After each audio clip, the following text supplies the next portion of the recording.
Saotran'Andriamanitra isika afaka mifampitotro ambavaka ao anatiny izao fotoana manokana izao ko manasanao am-pitiavana. Raha tsara indrindra izay any an-danitro misaotranao izay afaka miantso ny anaranao.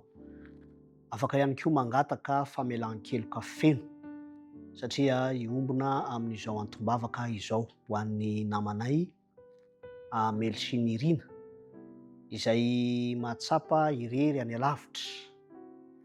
Mangataka Tompo mba ahatsapa ny fanatrehanao zany mpanomponao zany ary ahatsapa fitahiana ihany koa amin'izay ataony rehetra ary tombo fatokinanao.